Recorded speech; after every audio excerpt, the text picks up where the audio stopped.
감기와 비슷한 듯 다르지만 사실 위험할 수 있는 마이코플라즈마 폐렴에 대해 알아보겠습니다. 이 세균은 흔히 아이들에게 발생하고 전염되기 쉽기 때문에 부모님이라면 꼭 아셔야 하는 질병 중 하나입니다. 어떻게 감기와 다르고 왜 제대로 된 치료가 중요한지 하나씩 설명해 드릴게요.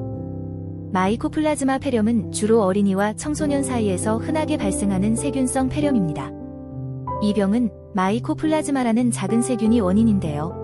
일반적인 세균과는 다르게 세포벽이 없습니다. 그래서 일반적인 항생제는 듣지 않죠. 재미있는 점은 이 세균은 바이러스처럼 공기를 통해 전파되기 때문에 감기처럼 쉽게 옮겨질 수 있다는 겁니다. 특히 한번 유행하면 3에서 4년마다 다시 유행하는 경향이 있어 최근에도 환자가 급증하고 있습니다. 감기처럼 발열, 기침, 인후통 등의 증상이 있긴 하지만 마이코플라즈마 폐렴은 조금 더 강한 증상들이 나타납니다. 우선 열이 더 오래 지속되는데 보통 3일 이상 높은 열이 계속되고 기침과 가래가 심해집니다. 또한 몸살 증상이 심해지고 일반 감기에서는 보기 드문 기침이 몇 주간 지속되기도 해요. 감기는 보통 며칠 내로 증상이 완화되지만 이 폐렴은 시간이 지날수록 더 악화될 수 있습니다. 독감 역시 열, 기침 등의 증상이 있어서 헷갈릴 수 있는데요.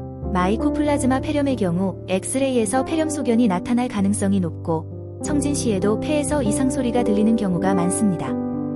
독감은 주로 호흡기 상부에 증상이 집중되는 반면 마이코플라즈마 폐렴은 폐까지 깊숙이 침투해 염증을 일으킵니다. 마이코플라즈마는 감염 후 최대 2-3주 동안 잠복기를 가질 수 있습니다. 이 잠복기 동안에도 전염력이 있어 감염 경로를 추적하기 어렵죠.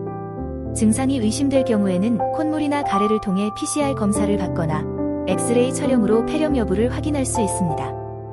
일반 감기는 바이러스성이라 항생제 없이도 스스로 회복되는 경우가 많지만 마이코플라즈마 폐렴은 세균성 감염이기 때문에 항생제를 사용해야 합니다. 하지만 이 세균은 세포벽이 없어서 일반적인 항생제는 효과가 없어요. 그래서 특수 항생제를 사용해 치료하는데 이 치료를 적절히 하지 않으면 기침과 가래가 심해지고 증상이 점점 악화될 수 있습니다. 항생제를 처방받은 후에는 증상이 나아지더라도 정해진 복용 기간을 지키는 것이 매우 중요합니다. 중간에 멈추면 세균이 완전히 제거되지 않아 내성이 생길 수 있기 때문이죠. 그러면 이후에는 항생제가 듣지 않게 되는 위험이 생기는데 이를 내성이라고 합니다. 항생제를 복용하는 동안 꾸준히 복용해주는 것이 건강 회복에 아주 중요합니다.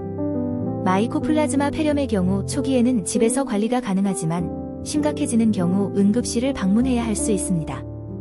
호흡이 빠르게 변하거나 입술이나 손발이 푸르게 변하는 청색증이 보일 때 또는 숨쉬기가 힘들어 갈비뼈 쪽이 오목해지는 호흡곤란 증상이 나타날 때 응급실을 방문하는 것이 좋습니다.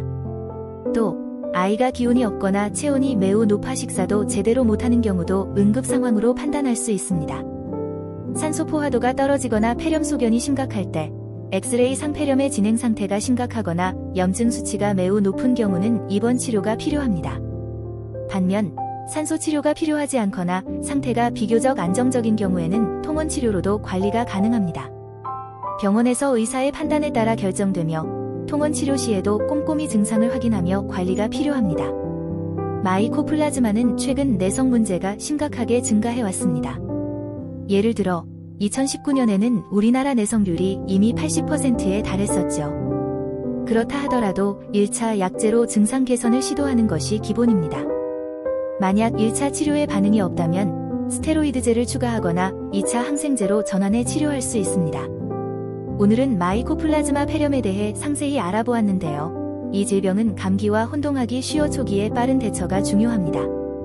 증상이 감기와 비슷하더라도 지속적으로 심해진다면 꼭 병원을 찾아 정확한 진단과 치료를 받으시길 권장합니다. 여러분의 건강을 위해 도움이 되는 정보들로 또 찾아뵙겠습니다.